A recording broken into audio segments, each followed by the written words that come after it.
What's happening, guys? Welcome to the Dynasty Warzone, the People's Dynasty Podcast, a proud streaming partner of Player Profiler. Tonight's show, we all know them. We've all ran into them. We've all seen them on social media. They are Karens. But I'll tell you who's not a Karen.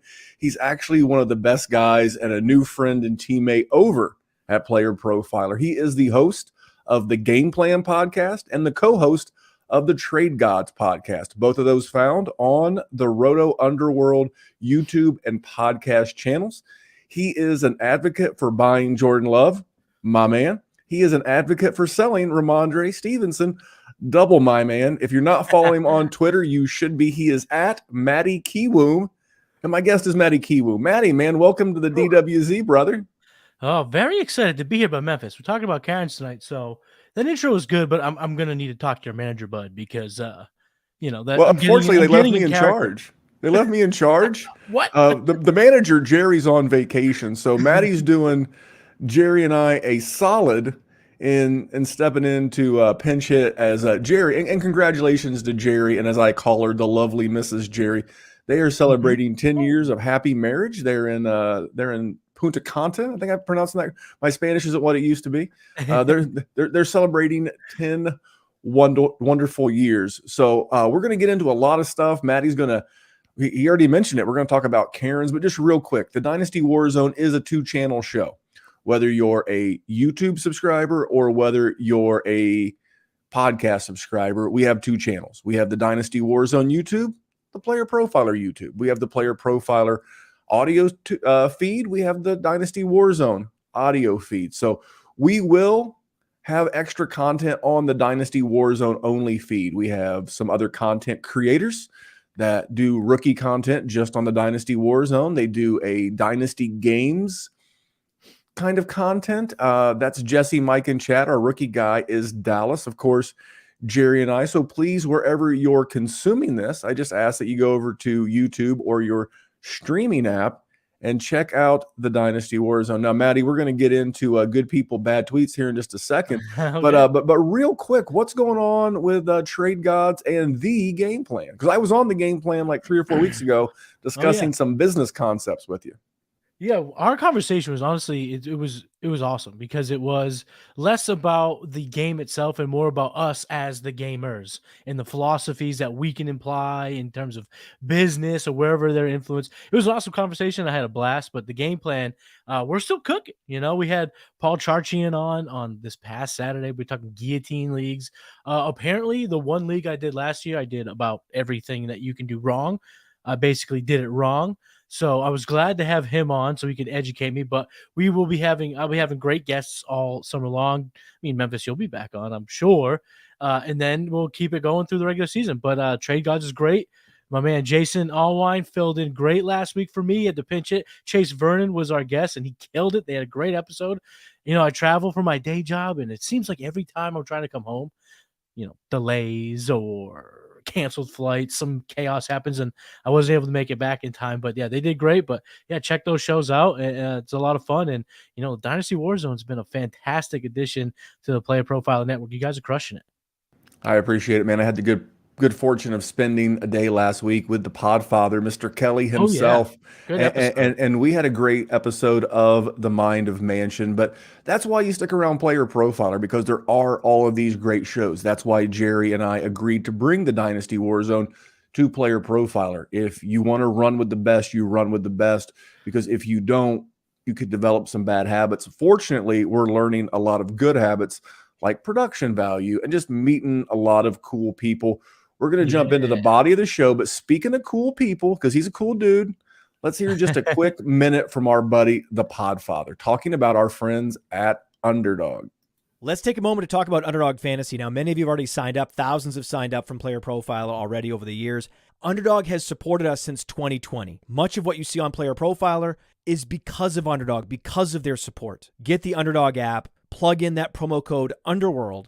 I used to play Underdog just for the best ball drafts. I mean, the best ball drafts are amazing. These draft rooms fill so quickly, and you can win life-changing money. You want to take advantage of all the sleepers we talk about on this show? Well, what better place than in an Underdog draft room to do that? And I recommend taking your underdog play to the next level by diving into their NFL pick'ems. It's important to correlate those NFL pick'ems. You can pick both the quarterbacks and the wide receivers to exceed expectations. Correlate them, and you can 5x your payout. Bada bing, bada boom. Underdog Fantasy, the promo code is Underworld. For an instant deposit match up to $100. Underdog is the truest friend of the underworld. That is a fact. Now, Matt, are you an underdog guy? Oh yeah, I mean I've been rolling you out these best ball contests like crazy. That's what I was going to ask. Are you a pick'ems guy or are you a best ball guy? I mean, no, definitely best ball. Pick'ems they're fun, but I just love the fantasy aspect of it. And I love drafting. So if I'm gonna do all this, I'm gonna bet. I'm gonna do what I love because I stink at the over unders. The pick'ems, I'm no good.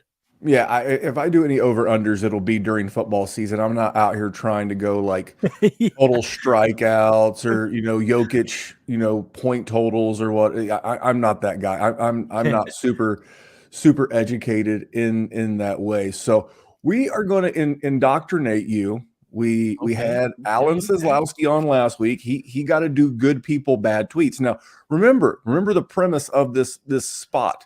This is not to say anyone's a bad person. They're good people. They love fantasy football. They love Dynasty just like Maddie, just like you, just like all of us.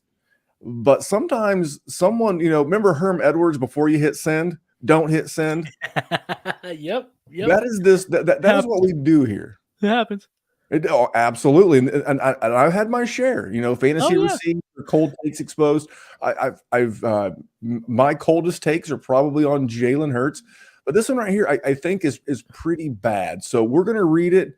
I'm going to give Maddie a chance to talk about it in just a second. So this one comes from Zara, and I hope I'm pronouncing this correctly. Zara Katzabedian at ZKFF. And he tweeted, Kenneth Walker could be the Damien Harris to Zach Charbonnet's Ramondre Stevenson. Now, one thing before we go any further. You know how fucking stupid you have to be to even think something like that, let alone say it publicly and act like you're fucking serious. So that is the new good people bad tweets, because that's horrible. I mean, first of all, there's no bigger Damien Harris stand than me. Yeah. By the way, Ramondre Stevenson the last 2 years, he only has like 15. I know last year he had 9 for sure. He only had like 9 total starts. You know why? Because of Damien Harris. Damien Harris, yeah. Damien. So I actually I'll go back to the conversation I had with the Podfather the other day. And I don't remember all of them. I don't have that show sheet pulled up, but we were talking that, and you should go back and listen to it. That was last week's Mind of Mansion podcast with my name. To search Mind of Mansion Memphis Young, you'll find the show. But we were talking about this free agent running back tsunami that's about ready to hit the 2024 season.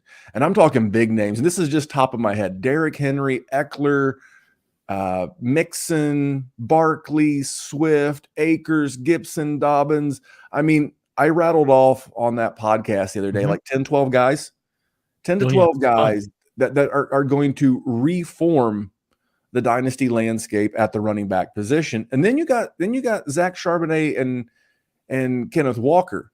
And I think Zach Charbonnet insulates Kenneth Walker. He protects Pete Carroll from bringing in a veteran like a Derrick Henry or a Joe Mixon or anyone else. That was my thought on it. But when I sent you this show sheet and you saw this was the tweet we're going to describe, what did you think?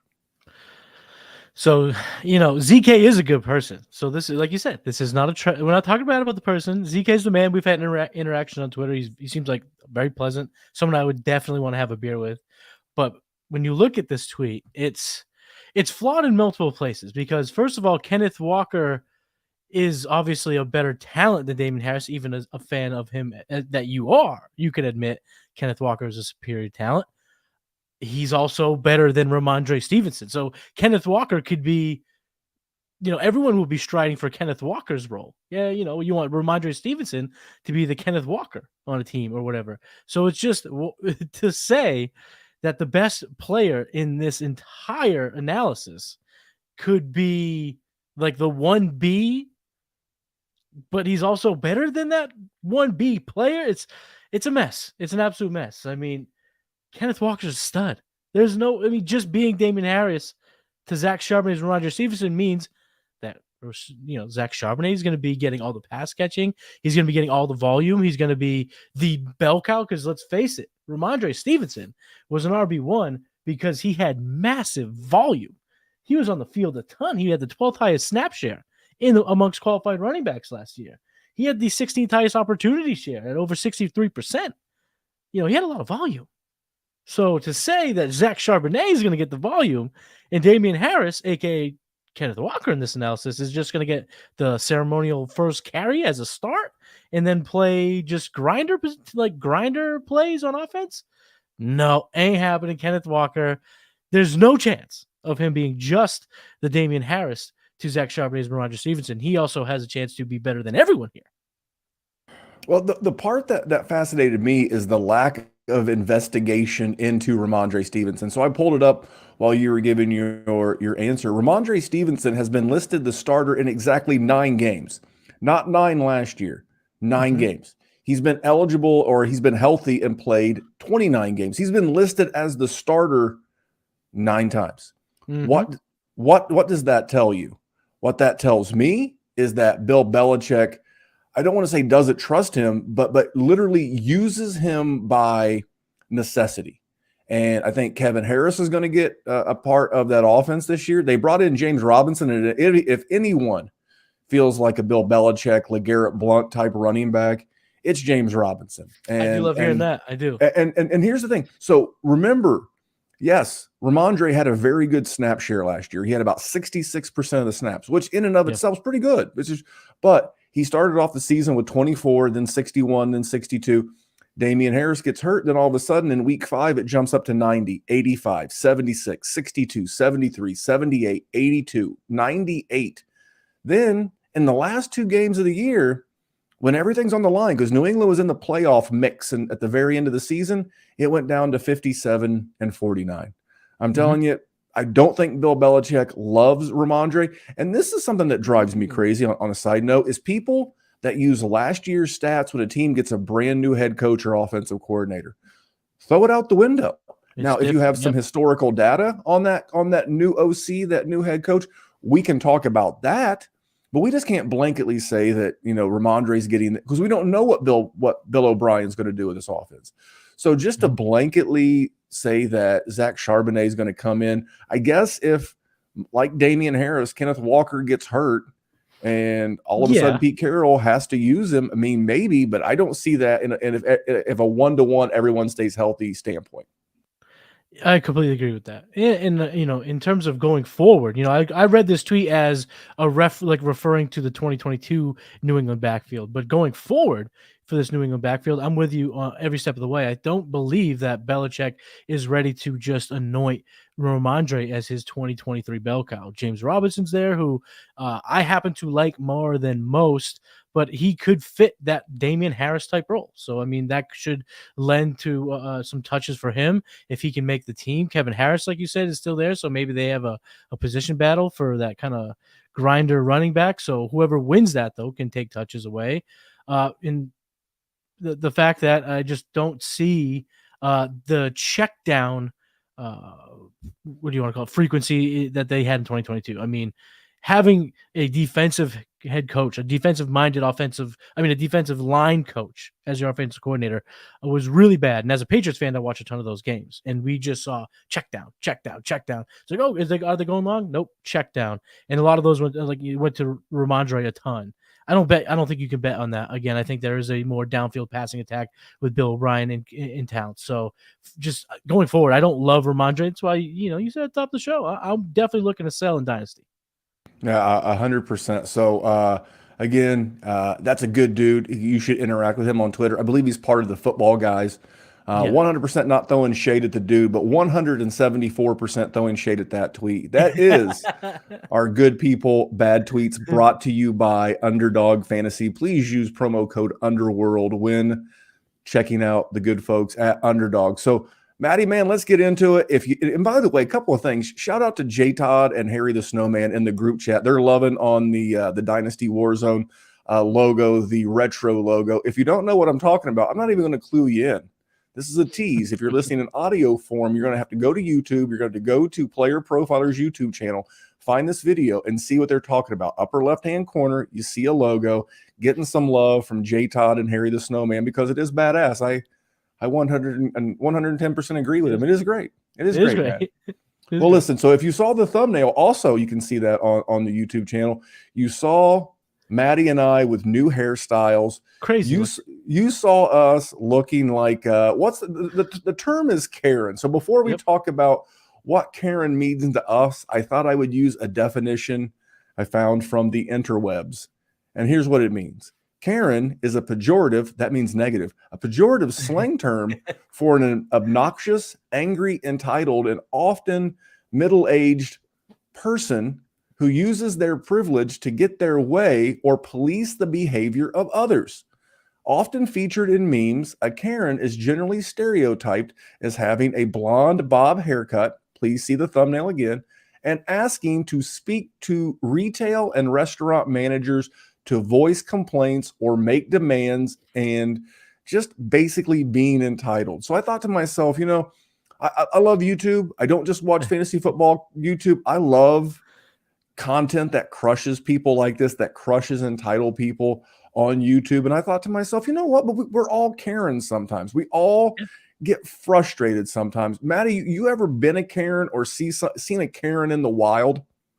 I have seen a Karen in the wild. I'm not typically a Karen myself. Pretty chill guy, pretty laid back. There's not often, you won't see me often complaining about service or anything like that. So I myself am not a Karen, but I will admit, and I think we'll dive into this here throughout the episode, my league mates in some of my home leagues and in others would probably say there are times that I am a Karen in fantasy football. Agreed. So this is where we're going to tell on ourselves. Now, I've never really been that person. I was a bartender and a server many years ago. You've seen a lot, I'm sure then. Oh, sir, I was a store manager for a Dick's Sporting Goods for a long time before I switched careers to get into production management.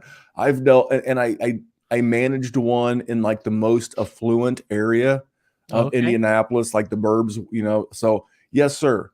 Yes, sir. When they come up to you with like a Louis Vuitton or like a Coach handbag, pulling out a fistful of expired coupons that you're getting ready to deny, you might as well roll your sleeves up, mister, because it's going to be bowl and shoe ugly. But anyway, so I'm going to ask you my first Karen related question as it relates to Dynasty, what we're all here for. Mm-hmm. Now, what is it about a league that turns you into a league mate Karen?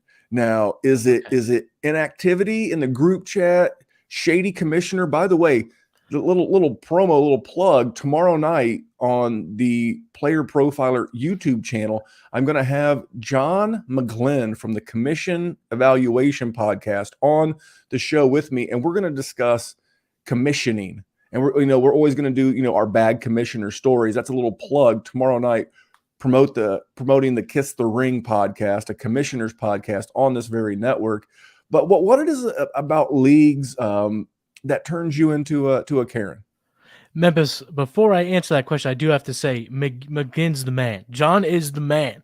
We had him on Trade Gods a couple weeks ago. He is part of our Trade Gods Invitational Fantasy League that we started. He's the man. You guys are going to have a ball tomorrow night. So definitely, if you're listening now, check that out because that is going to be a great episode of Kiss the Ring. Now, to your question, I got this. I thought about this in the show notes. I looked at this. I'm going to answer it two ways if that's okay. Is that all right, Memphis? Can I answer it two ways? Sir, you're the co-host. Much like Jerry, you can do whatever the hell you want. Okay, that's okay. We'll start here though. First, I want to answer this as a commissioner because I'm the commissioner of my long-running home league. We've been doing this now 12, 13, 14 years.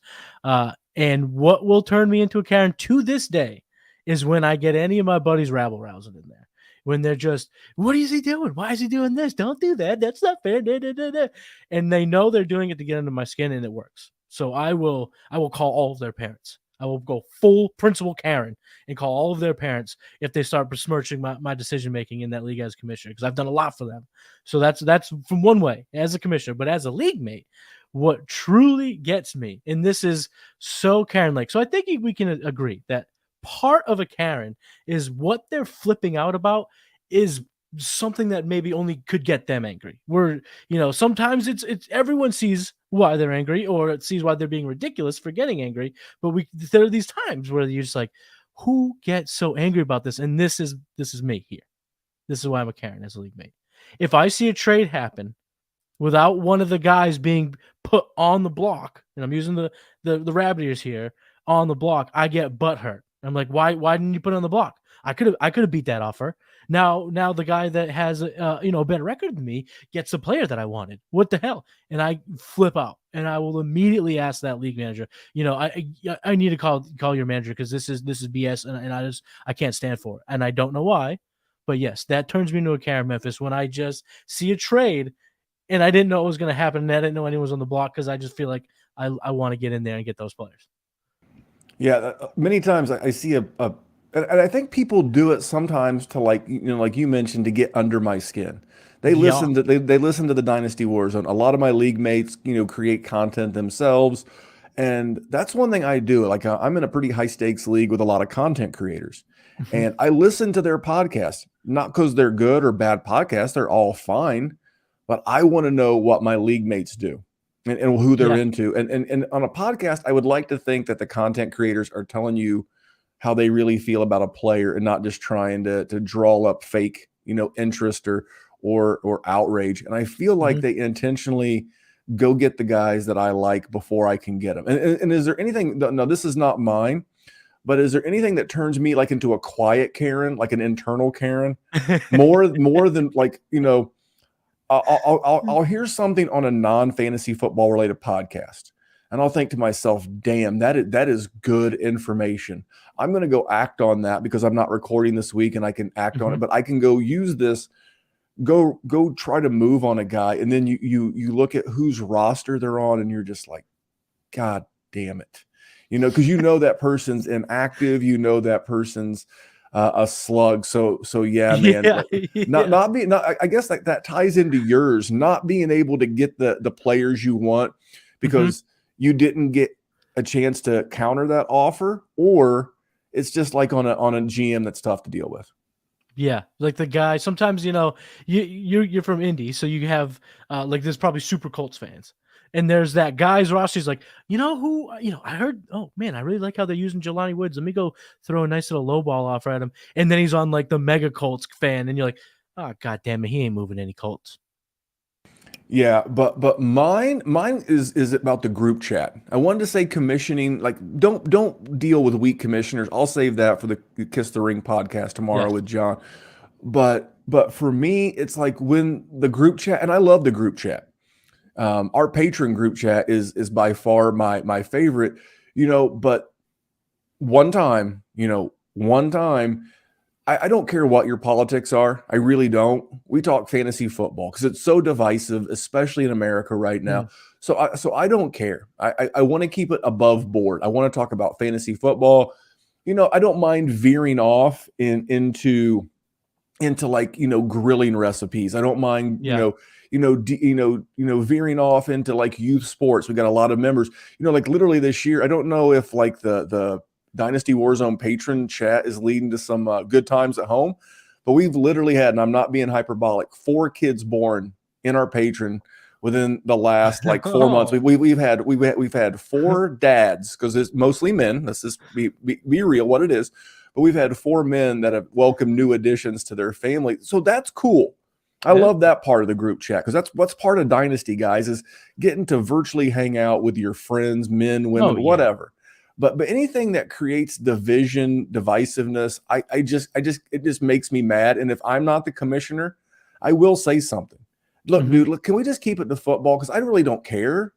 Yeah, we don't need to go there.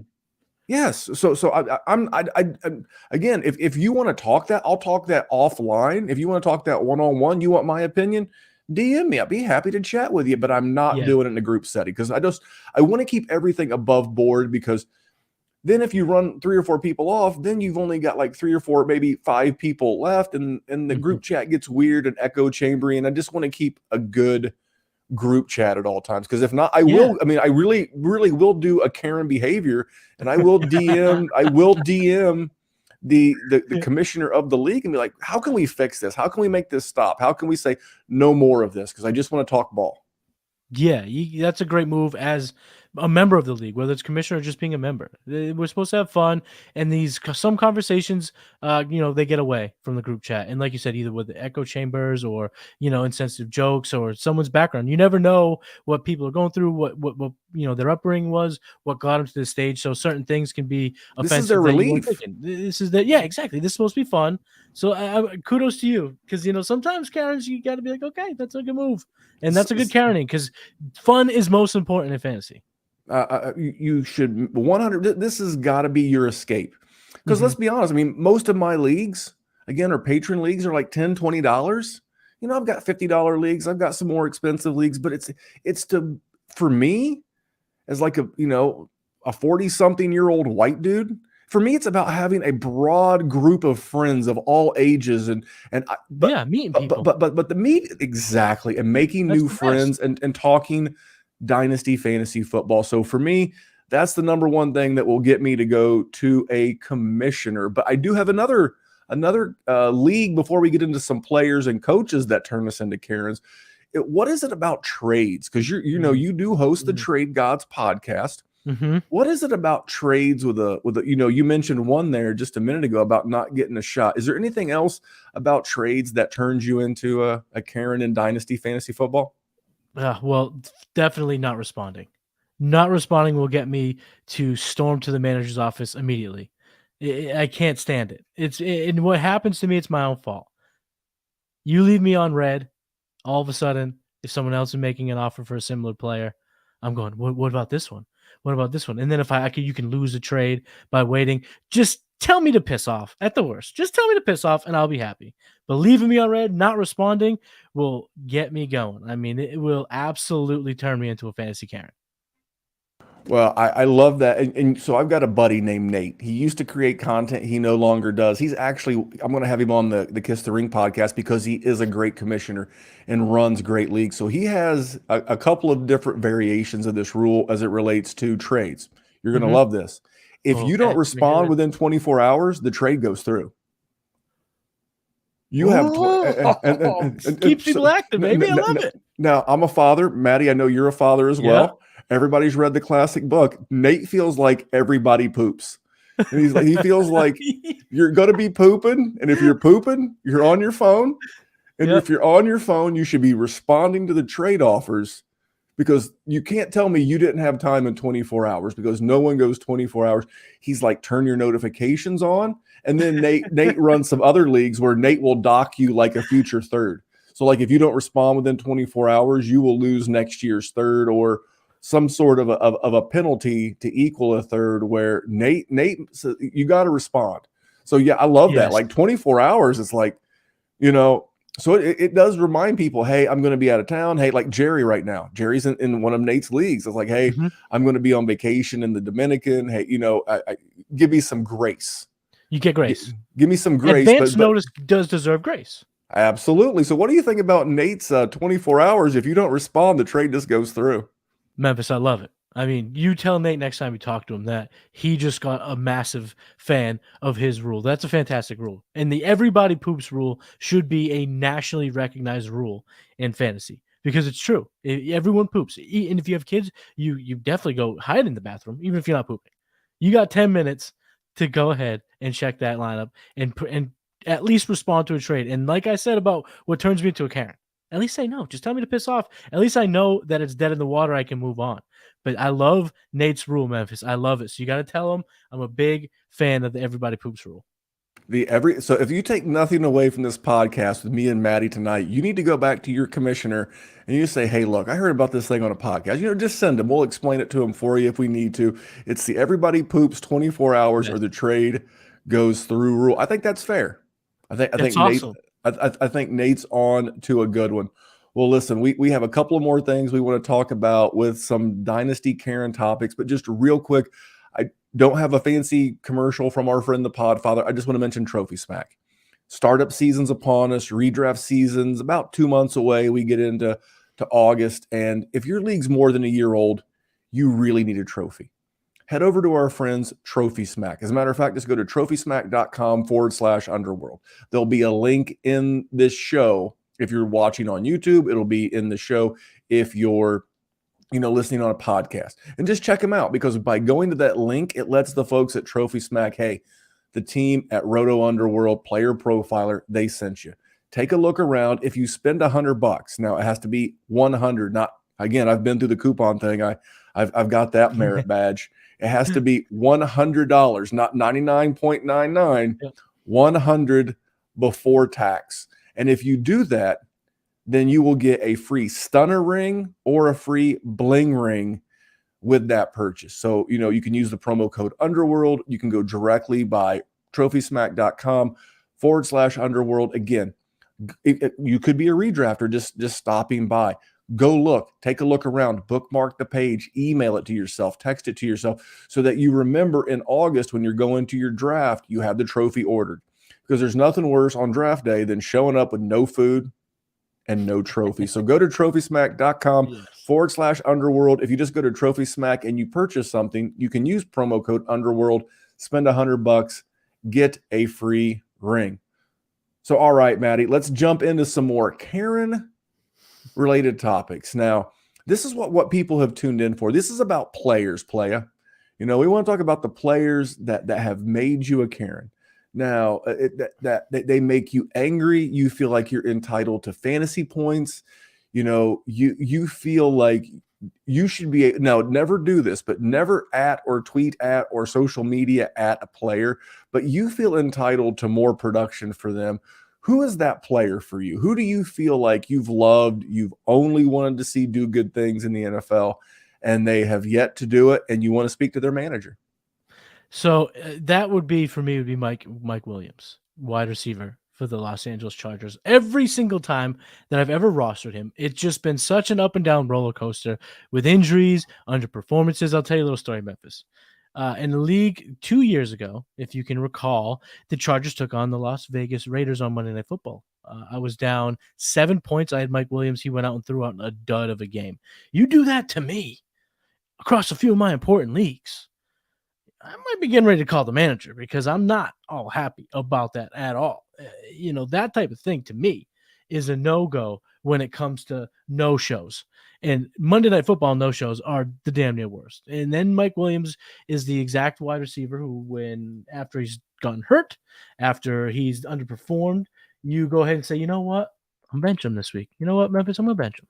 And you go, you know what, Matty? You should. And then, boom, 33 points. And you're like, oh, he does have that talent. He has that ability. He averaged over the last 3 years 10.2 points, 15.4, 13.6. He's a good player. He's been a top 20 wide receiver each of the last 2 seasons. He's good, Memphis. But because of the ups and downs, because he's always not the guy I need when I need him, if I had his manager's number, I'm going to give it a call. And now I'm dying to know what's the player that gets you turning into a Karen, because I'm fuming up just thinking about Mike Williams right now. You feel your heart racing. A little bit. You feel sweaty. You feel like my hair's coming. I'm fired up. At least with Mike Evans, you've had that taste of success. You have had, with Mike Williams, between just inconsistent play at times and injury, he turns you into like a rage monster. Like you just really like want to storm into the locker room and just you want to, first of all, you want to start yelling at him, and then you want to go yell at someone else. Mm-hmm. For me, that guy without question is also in LA. The other team, it is the Rams. It is Tyler Higbee. So let me tell you a funny story. This is a funny story. So do you know Riley Bymaster? He's created content, been in the space for a long time. No, I don't think so. He does work with the Dynasty Trade Calculator, a league mate of mine. So this is the kind of league mate I am. I'm a commissioner's worst nightmare at times. So this was when both Tyler Higbee and Darren Waller came off of good seasons. And I literally bet Riley Bymaster, a first-round pick, that Tyler Higbee was going to outscore Darren Waller that year. Oh, no. And I lost that for literally, like I gambled a first-round pick. And this is, and speaking of great commissioners, Russ at Dynasty Outhouse. Russ is a tremendous commissioner. He runs amazing leagues. He's a content creator in his own right. And I've met him in person at the Fantasy Football Expo. Great dude. Because of me and Riley, you can no longer gamble future picks because now, don't hear what I'm not saying. I've won this league 3 out of 4 years. I'm that damn good. I can literally trade away a first round pick and still win the league 3 out of 4 years. But for me, it's Tyler Higbee. He's a guy that is such a yo-yo, such an up and down that I just, if he could be consistent, he's never going to be George Kittle. He's never going to be, Travis Kelce. But I think if he could just stay consistent, if he could just week in and week out, and I know that that's the nature of the tight end position in its own right. But if he could just be a little bit more consistent, I would have a little bit more hair. The thumbnail notwithstanding, because he's a good tight end. And you know what? I don't have the sound drop from Brokeback Mountain. It's like, I wish I know how to quit you, because I feel like I'm all back in on Tyler Higbee again. Because outside of Cooper Kupp, who else is there to throw to? Puka Nacua, Ben Skoranek, Van Jefferson.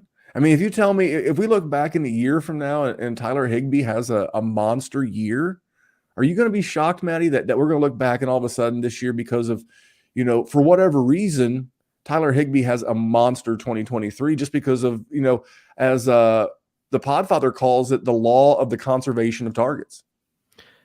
I would not be shocked. And the thing about Tyler Higbee, and I think this only adds to the reason why he's your Karen, or the player that turns you into a fantasy Karen, is he's not all that bad. I mean, over the last 4 seasons, he was tight end 10, tight end 20, tight end 13, tight end 15 on a points per game basis. So they're not, we're not talking about tight end 30, tight end even past tight end 25. He's a usual tight end. But then you look at his player log, and holy cow, you have a 17-point game, which is good. That was last year, week 4. Week 5, he follows up with 11.6. You're like, okay, I like this consistency. Then he has 3 weeks of sub play, including a straight 0 where he had 85% snap share but didn't score a single fantasy point. And then again, a long drought, and then 30.4 points, probably long after you cut him. So, yeah, I agree that if he was more consistent, you kind of flatten these games out and kind of push these, 8.9 fantasy points over the course of the year, he could be someone you could be a little bit more reliant on, have those spike weeks, and I have to try to pick them. He's a good best ball player because he will have some spike weeks.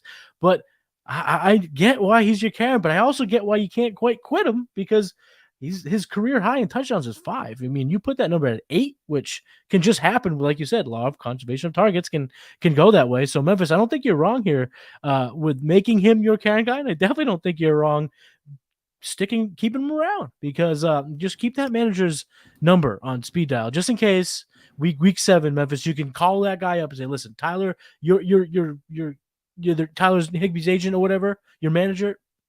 This guy's a bum. I can't take it any longer. But I get why you can't quit him.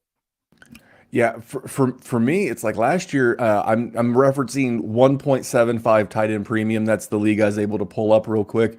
He was the tight end 6, but there was such a gap between him and the tight end 5, which was Evan Ingram in this format. It was almost 25 points at the 1.75 tight end premium. But you just see it. In this scoring format, 11, 18, 12. 22, 15, 2.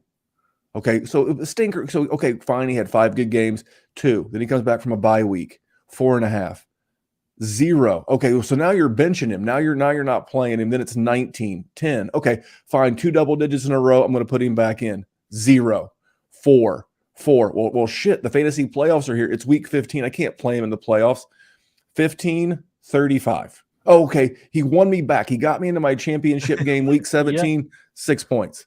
There it is. I mean, just maddening. Like I said, I would love the 35 to be consistent, but can we just smash out that 15 a game in tight end premium, and I would be a lot happier guy. So those are some players, but we can almost call this, and I don't know if he's your guy. Hopefully he's not, but I think I'll give an example. So we're going to talk about coaches that turn us into Dynasty Karens, because they're out there. I think the Oh, big yeah. one. I think the big one. We'll call this the Karen Pitts, aka Kyle Pitts. I think if there's any player more so in Dynasty fantasy football over the last 2 seasons that have turned fantasy, especially Dynasty gamers, into a Karen, would be none other than Kyle Pitts. Oh, That's an yeah. example. That's not Oh, my yeah, guy. Memphis. Oh, yeah. That's not my guy. But when I say that, I know a lot of Karens would like to speak to, like, is it Arthur Blank that owns the Falcons? It Yeah, is. I The believe Home so. Depot, the Home Depot guy. Him Exactly. and Ziggy Wilf from the Vikings kind of look similar-ish. But it makes you want to go into, like, Ziggy, Arthur Blank's office. It makes me want to boycott Home Depot and the PGA Superstore. I want to go. You know what? That's what I'm going to do. I'm not going to at Kyle Pitts on Twitter because that would make me a dick. I'm going to go to, like, my local Home Depot and say, how do I get in contact with Mr. Blank? And what the manager is going to say, because I've worn those shoes. They're going to say, hey, how can I help you? Can you get Arthur Smith to target Kyle Pitts a little bit more in fantasy football? That'd be great. I'd actually write a 5-star review. I'd actually leave, like, a positive, highly satisfied review. But who is the coach out there that makes you a Karen, Matty? Well, Arthur Smith is definitely one of them. I mean, he had let Drake London last year had a 30% target share, but he wasn't able to truly bust out into the scene because he was 22nd in targets. He's a candidate for sure. Ron Rivera is now kind of he's really got my goat. He's really clogged my drain, if you will, at two teams. He did it with DJ Moore in Carolina. I was doing it with Antonio Gibson, but I had to save this coach for someone that truly turns me into a fantasy Karen, and that's Brandon Staley out in Los Angeles. Both of my Karens are for the Los Angeles Chargers, and it's not a coincidence. Brandon Staley here last year, he let Justin Herbert, he lets him chuck the rock. There's no doubt about that. Justin Herbert was second in targets overall. He was fourth in red zone targets, and the Chargers threw the ball the second most in terms of pass plays per game. But when you look at the downfield attack, or should I say, Memphis, the lack thereof of a downfield attack for the Los Angeles Chargers, you realize last year why Justin Herbert was a massive bust, and he was. He was drafted, I think, to be tight end 6 or 7 last year, and he finished as quarterback 15 on a points per game basis. So he underwhelmed tremendously, and he did that with 4,700 passing yards. Can you believe that? It's crazy. But again, the downfield attack was not there, and that's why Brandon Staley has turned me into an absolute Karen. Well, let's look at some of Justin Herbert's efficiency metrics in 2022. Yards per attempt, 6.8. That's 25th amongst qualified quarterbacks. Adjusted yards per attempt, 6.5, 15th. Again, way outside where you'd like to see a guy like Justin Herbert be on a given basis. And his air yards per attempt, so really chucking the ball, how many air yards can he compile per throw? 6.5. I mean, come on. It's not even a first down. That's 32nd amongst qualified quarterbacks. And we're talking about a quarterback who was first in money throws and third in true completion percentage. He has a laser rocket arm. He has weapons. This year, though, we're going to find out if it's Brandon Staley or if it was the offensive coordinator, because Kellen Moore is in town, and he has helped create a juggernaut of a passing offense and an offense overall in Dallas. So I'm very, very excited about this, Memphis, for Justin Herbert and company, so in Los Angeles. So there's a chance that I could be on the show, maybe a year from now. Hopefully you'll have me back. And these guys have completely redeemed themselves. It'll be much sooner than a year from now. Yeah. Okay. Brandon Staley. Speaking of good people, bad tweets, Fantasy Pros put out a ranking of all NFL coaches based on, like, their ranking for fantasy points. And I was just like, it was head scratching, befuddling. But I didn't really necessarily hate their ranking of Brandon Staley, because he has this, like, pedigree of being this boy genius, like the defensive version of Sean McVay. But I don't get it. So you do feel better about Kellen Moore being there? I know I do. So. I mean, Kellen Moore, not only was he an NFL quarterback, and what he did in Dallas was, I mean, They did run the ball a lot, but at the same time, he was able to make Dak a very valid quarterback in fantasy. Numerous pass catchers were good throughout his years there. And if you look at total team points scored, stuff like that, he's always in the top 5. So I'm really excited. He's going to obviously have the best quarterback talent-wise as he's ever had. So this should be good for Kellen Moore, and I love it for all the players in Los Angeles. You know, I felt like that was a low-key shade throw at my boy Dak. You know, he's way, Justin Herbert's way better than Dak. And Dak's not Yeah. Justin Herbert, but he's pretty good. I don't think Dak's Dak gets great. enough. I don't know that No. he's way worse than Yeah. I made it sound negative. I don't make it sound. The one guy I want to talk about, just to give you a little peek behind the curtain of what the Podfather and I talked about the other day on the Mind to Mansion show, was that someone's going to be good there as the second running back. That's like one of those things. Like if you want a low key hack, because we love hacks, right? I love hack. Cool. Fantasy hacks are great. Any hack is great. Like kitchen hacks, whatever. But you know what? You need to be following the beat reporters and the ESPN reporter that follows the LA Chargers, because you want to see who's going to be that clear number 2 behind Austin Eckler in that offense. Is it Joshua Kelly? Is it Isaiah Spiller? Someone's going to have some Zeke Elliott not Zeke Elliott in his prime value, but Zeke Elliott last year value. He's going to have kind of that role that Zeke had last year. I don't know that they want Austin Eckler to get so much volume anymore that he's the RB1 overall. He may be like the RB6, and Eckler may want that because he wants to extend his career. He wants to get that last taste at the apple. I see our buddy Harry in the chat, and he's like, it's Kelly, and I think it is now, but a lot changes, especially with new OCs. That's why you follow those beat reporters, that when you get those little blurbs that, hey, Spiller standing out, because that way, if for some reason it's not Kelly or you can't get both, I'm just saying that's a little low-key hack, little low-key hack to just keep an eye on things. Now I have a guy that I have loved. He's an Indianapolis native. Now, I thought you were going to spoil it because, the OC that was killing him is gone in Scott Turner. But for me, it's Ron Rivera. Now, I don't know how you ask for the manager and get worse than the head coach, because I would have got Dan Snyder. It was like you just get progressively worse. Do you have worse. Another manager? Can I speak to an executive? Where do I go from here? Yeah, I would have asked Terry McLaren to see his manager. He would have brought me, Scott Turner. I've been like, I want another manager, and he would have brought me Ron Rivera. And then I would have told Ron Rivera, I want another manager, and he would have brought me Dan Snyder. I would have told Dan Snyder, I want the other guy back. I want someone reasonable that I can talk to, because you look at Terry McLaren's stats, and it's just, he feels like DJ Moore, which is ironic because Ron Rivera has ties to the Carolina Panthers as well. Yeah. I mean, the guy literally 3 seasons in a row, 1,118 yards, 1,053. 1191. You're like, Memphis, that he's had 87 and then 77 2 years in a row. He's averaging, right around 82, 83-ish catches a year. He's getting 1,100 yards. But you know what?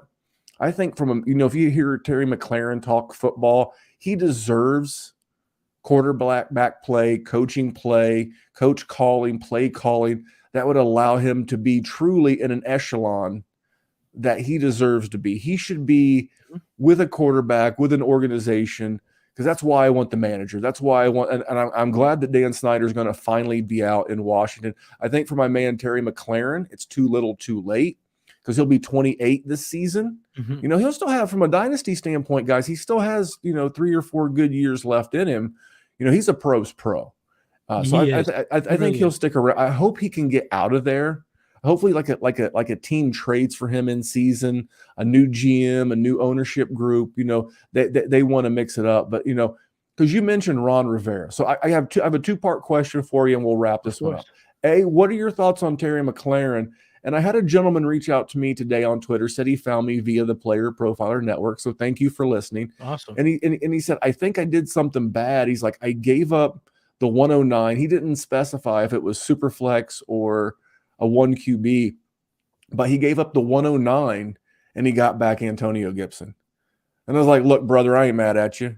You gave in this, now maybe in another draft class, it could have been a problem. But I was like, man, you're getting a 24-year-old with a 1,000-yard rushing season on his resume, 240-plus catch seasons on his resume, in a contract year. He got a new OC. No, sir. I have no problem with that trade personally. That was my response to his question. So what do you think about my anger toward the entire leadership group? Because I'm not really a manager to ask for, unfortunately. There's nothing there. And how do you feel about Terry? And then what do you think about that trade? So let's start with your call, of course. I mean, in the short list of coaches that's going to get you to call a Karen, it's Ron Rivera. I would say the only thing keeping you from not calling the manager is exactly what you alluded to. You'd have to go up to the chain of command times 20 to find someone. You'd have to wait in the lobby until the sale goes through before you find an adult to talk to truly complain about. So you really have no choice. But yes, Ron Rivera has been a coach worthy of turning you and probably millions of others into Karens in fantasy, because just not truly unleashing a player like Terry McLaurin or Antonio Gibson has been a crime. I looked it up real quick while you brought up his name. They do have a chance to get out of the Terry McLaurin contract this year. It looks like his contract shoots up in 2024. So maybe they trade him after the season, or if not, it actually, to cut, it would have to be the year after. So yeah, you might be right. It might be too late for McLaurin, but I like him as a player. He's a guy who can go get the ball deep. We see it time and time again. 19th in total targets, which is exactly, I think, where your Karen-ness really hulks out. It's the fact that you see a player like this being outside of the top 15 in targets in an offense, but he still was 9th in receiving yards in the NFL, and he had the 7th highest yards per target. Like I said, a really good downfield threat. Now, if you peppered him with a little bit more targets, you bump up those PPR, get him to that 100 reception threshold, you're talking about an absolute beast in fantasy. And I do think that is in the realm of possibility. With Eric Bieniemy in town, I think. But what we're learning here, folks, everyone listening, is the offensive coordinators might be here to save us from calling the managers of these coaches, because we have a new Kellen Moore, offensive coordinator in LA, and we have Eric Bieniemy in Washington. So hopefully these OCs keep Memphis and I from calling the manager and really giving our complaints. So McLaurin, let's see if he can be unlocked to another level here and get him closer. 90-ish receptions would really propel him into that top 18 to 20 receiver in PPR leagues, which I think he deserves. He's that good of a player. This could be within the realm of possibilities. Now, that trade, if it's one quarterback, I love it. I really love it, because what we're talking about with the 109 is Charbonnet, A-Chain, Kendre Miller, Roshan Johnson, one of the receivers that fall to you, whether it be Zay or Quentin Johnston. So in that realm, yeah, give me Antonio Gibson for sure. Now, even in Superflex, you push a couple more names back because obviously the quarterbacks are parlayed in the front. You do have a better crack at grabbing somebody like one of those receivers, like like I mentioned, or even Will Levis in Superflex. But either way, I'm still okay with Antonio Gibson there. Antonio Gibson is a stud athlete. His best comparable player at PlayerProfiler.com is Joe Mixon. We've seen Mixon have tremendous success, and if used in a similar fashion, we could see the same result with Antonio Gibson. He is a 96 percentile 40-yard dash, 99th percentile speed score, so he's an above-average athlete. He's huge. He has a receiving background. He played receiver at the University of Memphis, and when you look at his 3 seasons in the NFL, 14.4 points a game, 14.3 points a game, 11.1 points per game. So even with the maybe not the usage that we love to see in the weaponing of his talents, weaponizing of his talents that we would like to see, he's very productive. Double-digit average is great. 26 touchdowns in his career is great. So, I mean, he is a playmaker, and he's going to be a free agent. He's part of that rolling thundercloud that you talked about at the beginning of the show. So if he can ball out this year and then go to a situation where they, that second contract truly gives him the keys to the running back room, this could be an absolute kill. And for the 109, why not take that shot? Yeah, I endorse that trade wholeheartedly, because like you said, at the 109, even in tight end premium, that's mostly Quentin Johnston.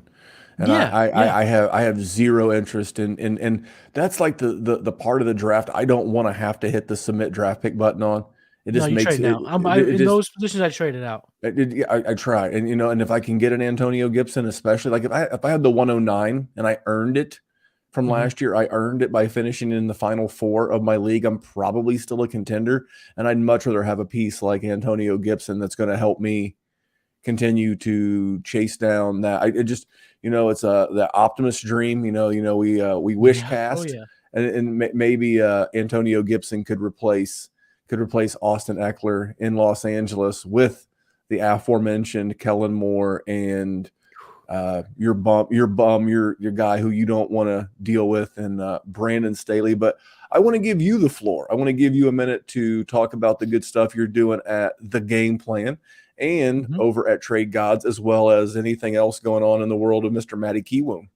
So you can check basically all my stuff that I have coming out. Comes out Player Profiler, working on the world famous draft kit. Get ready for that. That is coming, folks. The world famous draft kit at playerprofiler.com is on its way. It will be here before you know it, and it's gonna have so much information. It's been it's the world famous for a reason. It's fantastic. So I've been working on that, working hard on that. It's great. Working on some articles here in the off season for Dynasty content, which is a ton of fun. I love this time of year. It's the craziness of the Dynasty season that I love so much. Trade Gods with my man Jason Allwine each and every Thursday. We have some guests on, but we're basically breaking down trades from the trade finder at playerprofile.com. If you DM us and want to check out a trade, have it broken down. Anyone checking out this show here tonight, you wanted us to break it down on Trade Gods, shoot me a DM, shoot me a message. We'll break that trade down. We're happy to do it. We love talking trades on Trade Gods each and every Thursday. In Memphis, if you want to come talk trades with the boys, we'd love to have you. Hey, I do love talking trades. It's actually, I live vicariously. So, like I said, I do content and people kind of know who my guys are. So, and I've got a reputation. So, a little behind the scenes. Good friends with Dan Williamson. He also does work here on the Player Profiler channel via the Goat District podcast. And Dan and I think a lot alike. And Dan and I kind of have this reputation that if Dan or I start creeping around on a player, like especially for like no good reason, that guy's price goes up. So I have to live vicariously through people like our patrons at patreon.com/Dynasty Warzone. I get to help them with trades and do a lot of trades that way. So I would love to come on and help vicariously do some trades. And so I would love to do that. We'll have to get that coordinated. Thursdays are a busy day, but I'm never too busy to come by and hang with you. And speaking of busy, I owe you guys my surges and purges from last week. So we did that show last Sunday night with Adam Seslowski of RotoWire. Jerry and I were going to do it Thursday night before he and his wife went out of town, but he had a power outage. And we kind of waited and waited and waited. And the next thing you know, we waited too long. Then all of a sudden it's Friday. My son's at a travel league baseball tournament. And here I am doing the Dynasty Warzone. So I owe it and I know it, and I'll get to it this week. That'll be on the Player Profiler. That'll be on the Player Profiler audio podcast, but it will be on the Dynasty Warzone YouTube podcast. So last thing I got, everything we got. 5-star reviews and subscribing everywhere. It's 100% free. If you made it this long, you're the loyalist of the loyal. Please go over and just, like I said, leave Player Profiler, leave Dynasty Warzone a 5-star review, and jump in and subscribe. Those things that you do, that is free. Those are seconds out of your day that you're like, that's not a big deal. I'm sure someone else will leave the 5-star review. Now you're the person. You're the one who can do it, because believe it or not, it goes a long way. Obviously, the draft kit coming up, great way to support us. The all-in package, Patreons, Player Profiler has one. We have one. Those are all great, and you'll get a lot of extra stuff for doing those. But the freest way to help us all, man, is those valuable clicks of subscription and those valuable clicks of 5-star reviews.